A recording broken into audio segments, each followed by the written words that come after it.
cheated when y'all jumped out here and got started on it this morning. Didn't throw it on a time lapse, nothing, just rolled straight into it. Sometimes, dude, you just want to work. I love working. I don't work to make YouTube videos. I sincerely love working. YouTube is a byproduct of the work. But I'm working on cutting out the back window. I decided not to time lapse it or anything. And if you recall in the last video or the last clip, depending on where this breaks at, the window was sticking up about 1/4 of an inch above the roof line.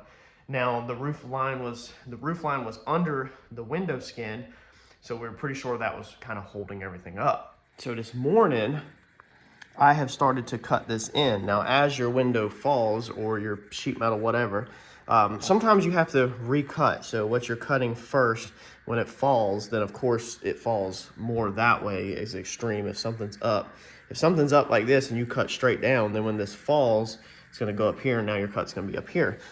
We're talking minor differences, but as you can see this right here, which we got swirly over here, actually ended up being right. We need to run this cut thing around this again. So what we'll do is we'll start putting tacks in where it fits really good. And then, there we go. So you wanna make sure that's popped, that's underneath there, relaxed.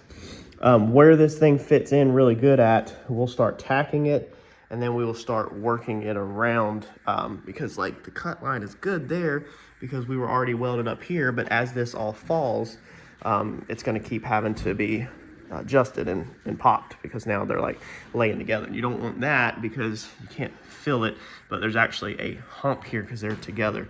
Whereas this one is smooth because this is laying over top of this piece of metal, but we need to cut it again. So that's the only thing that sucks about doing this. Sometimes you got to cut it a couple of times. Let's see here on this side. This one's laying in beautiful though, but the top of the roof kind of needs to go up. So what we need to do really is not mess with our curves yet because we don't want to start stitching this way and have a big hump up there. If we're going to have to fix anything, we'd rather make cuts through here if we mess up, but we're hoping that I'm not going to mess up. So what I think I'm going to do is I've got the Cleco holding the two pieces together in here, and then I've got the metal flaps just dangling in here. I've just bent them down, the pieces that I have cut, so they're not binding up or nothing, and it's not going to fall until we go all the way through. We don't want to go all the way through because Cleco is holding it. So we want to clean up this paint in here probably and go ahead and get this cut. As you can see, when we push on this side, it will bow that side of the roof up. So we want to go ahead and make this cut right here at least like 1 inch. Very precise. Go ahead and clean the paint up all the way around it now that we know exactly about where we're at. And then go ahead and weld that, and then we can start cutting in and welding in downwards back to here. I probably should have maybe not burnt that in 100% last night, but I think we'll be perfectly fine. So I felt confident. I wanted to lock the roof in where it didn't move left or right. So let's see if we got something to pry this roof line up.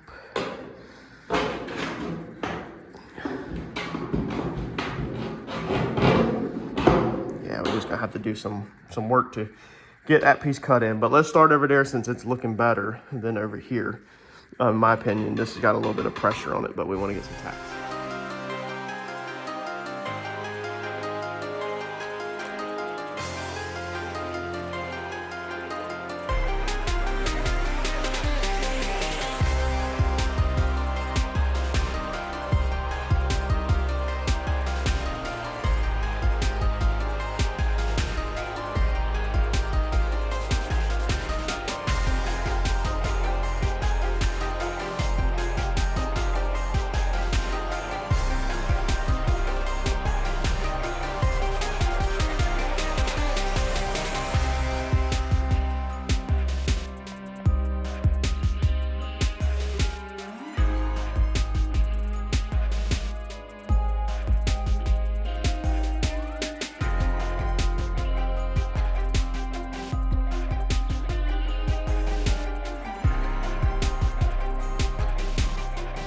All right, so we've got this one all the way up to here done, and as you can see, we've got all of the metal flush. It got a little wompy in here, I guess you can say.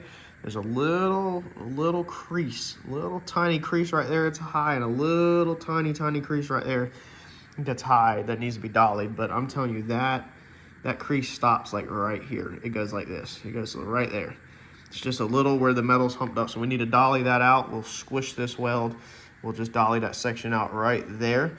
But it's all at the same height. So the overall, all this is the same height. So the overall contour, once it's dollied out and this is finished out with paint and body work, it will look perfect. Like all of our, we don't have no huge warps where, you know, it warps down and then the warp goes way up to here. You know, in metal buckles, normally it'll be like a huge warp. We don't have that. All of this out here, past the 1/2 inch, past our weld, all of this is perfect, the same contour at all. Like I said, if I warp something, just like I called it out down there, I'll say I warped it. I'm not here to hide anything, and I don't care. You know, we'll fix that. I actually talked to Mike earlier with this. When we take these inside panels out, we talked about in the past, we're building one-piece panels more than likely. We'll then come in here better, and we'll spend a little bit more time with a good hammer and dolly. I need to go buy something, and we'll hammer and dolly that out way straighter before it gets body filler. Same thing with this section down here, right here, that warp that's really low.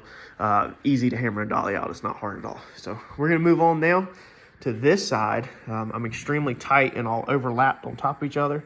So I'm gonna get the saw blade probably in this little gap right here, and then just start relieving the metal and getting it cut so that we can start tacking it around so we can get this Cleco out of this side, because right now this is binded up, where it's kind of like ramped up because it's literally pushed into the other metal. Let's go.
so we got this pretty much welded up. We did get a little bit of a hump in it. I don't have any normal, giant, gnarly warps, but this is hard. I mean, there's just this little bit of 2-inch around this window. There is like no flex, hardly at all, to the outside of this without forcing it to flex, basically. When we got up in here, this, you know, I tried to work it the best I can so everything went out equal and kind of like working, you know, out of your center. That's why we didn't lock everything down, but we did get a little bit of a kink right here. Basically, the metal wanted to hump up. It was too tight, too much metal in this curve to do this curve. Now, this roof is sloped down a little bit, so that's the reason why the rain gutter is lower, or was lower than it was before. We went over that in the previous video. I kind of showed that better before all that was cut in. With that being said, we have a slight drop in the back, very so slightly. I don't know what the measurement is, but it is slight. And then we've kept the window at the same plane off of the trunk line. We basically locked it in here, and we locked it in at the bottom. So the window frame was at the same angle, whereas the roof was a touch lower. I mean, just ever so slightly. So I think it was a combination of, you know, just, of course, changing angles and moving stuff around and lowering it that we got this little wrinkle right here. However, I have like no hammer and dolly experience besides caving and paving, basically getting the dent close enough to skim out. I have hours of experience with that, but no real shrinking and stretching experience with dollies, and I don't think I even have the right dollies to shrink and stretch. So again, Mike's test, you can hear the hollowness, okay? So it gets a little tighter as we move down here, where it's more obviously all welded together. But even right here, it's not loud at all. Now, let me know in the comments, is that test, what do y'all think about that test? It's kind of more of a dud sound, which I know it has to do with how big the panel is, but I do know what he's talking about, because I have done it before where you can tell that metal is stressed out and it doesn't have that harmonic vibration. But overall, we didn't really force much, but we do have, it is not 100% straight. It is very hard to pick up on camera. We have no gnarly stuff. I think it's a little high right here. I think in my opinion, you can kind of feel it. There's a little tiny bit right here. The roof line is good, but it's almost like the window frame kicked up. If you remember, this is where we had it clecoed in, so I'm sure that metal hanging and the combination of stuff wasn't the best for it. And then we still have them little tiny wrinkles in here to straighten out. So once this thing's grinded out before paint or anything, Mike stopped by earlier and said that, you know, we'll dolly out all that down there. I'm gonna have to get a correct set of dollies, or a decent set of dollies, and we're gonna have to, once the window's out, we're gonna have to come around here and definitely dolly around this window frame just to straighten this out, but nothing major. I think it can definitely all be done by hand. And as you can see off of the reflection, like I said, there's no major giant warps or anything like that. So I'm proud of myself for having no experience in this being basically my first chop. Now, I have watched enough and read enough, done enough research to know you can make relief cuts. That will help in here. That will help from here to here, of course. But then you always are going to have the problem back on the back side of the cut. So there would be like a little high spot. So you could cut through it again. You know, that will help close these up. But then again, it's going to continue to put a high spot out here. So I don't want to continue to cut it. I'm sure if we continue to cut out, eventually that spot will go away. However, I do know they're shrinking and stretching dollies. I just need to get my hands on them, probably look on eBay or Amazon. And I've got just a little piece right here. And I might be able to get it out with my dolly, but I want to weld all of this up, these last little relief cuts up solid before I start doing on that too much. But again, I'm a body guy. I know what I can straighten out and what I can't. I'm a little high right here, but we'll get it all straightened out. Besides that, dude, I'm very happy with how that back window turned out. All right, so finally got this fiber disc on here that we got from Harbor Freight. It was very hard to get on the other day. The discs are so hard, and you got to put this on, and it has to collapse them in. It is very, very difficult to get that on this grinder, the way it works. So I went ahead and grinded out around the window. With the reflection, you can kind of see better now. try my best to capture it on film, man. If you can kind of see how the window outline is more pronounced than the roof. You can feel it. Like, you can feel our edge where they met together, okay? You can feel that edge. It's definitely a little high, so that's where we're gonna have to just run the dolly around it, like I was just saying. Then there's other areas, like right there, where it feels perfect. And then we have a little bit of a wrinkle you could feel there. And then some waviness and some warp there, which also shows us why that's low. That's why it's not grinded out. Then, of course, we know we're all warped up down there. These cell panels, though, turned out pretty good. You can feel where our weld was, where it's not grinded down, but I don't want to get too thin a metal. But overall, I think I could skim all of this out, honestly, especially after doing some grinding work. Now, I had this right here. I don't know if I grinded through that or I think it's just where I missed it, honestly. I think that's my cut right there. That looks pretty straight. I think that's just where my cut was, because all this is, it looks like it's cracked at first when I looked at it, but it's not. It's just the outline where the weld hasn't went all the way down. This is high right here. This is a high area. So we got a couple spots that we're gonna go back and clean up. I didn't want to get too aggressive with it. It's hard. It's kind of, I don't know. Hopefully you can see it on the camera how, like, through here, it definitely needs some hammer and dolly work. So 100% hammer and dolly work back here. All of this is good. So what's going on here is you can see how the sanding disc hit here and here, meaning these are highs. So just like in body work, when we start doing the body work, I've already done a lot of videos on body work on this channel, but we'll go over stuff again. These are your highs. So this is your low in the center, which is exactly what we want. This is low. So we want to come through here with body filler, and we want to swipe this out, and it will fill in our lows right here, because that is an extremely, you're not doing nothing with that. You're not hammering dolly in that, because that is the flange where there's 3 pieces of metal put together.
All right, that piece is that's a hard one to do because we got the drip rail that we're tying back in here. We'll clean this up before paint, probably a little bit better, or by hand right before we do all the body work. But I'm happy with how that turned out. This area right here is really funky. So when they originally did the car, the drip rail hid the different angles. Even the roof line right here, it rolls in like that harder than the face. So it's almost like curved in like this, whereas the face is like flat. And that's what we're seeing over here, is it's so kind of jacked up looking. So definitely all of this from this body line up into in here, this will all have to get filler and then be blocked out to straighten out, because there's just where we deleted that drip rail, moved it down and everything, there's just too much going on. And like I said, you can't hammer and dolly into this because there's a very, very strong flange in there. But from here to here, the good news is that this area is low right here, so that works out perfect for us on the body side, because if this is our high, we always want our low in the center, meaning that we can fill it and shape it and it will turn out perfect.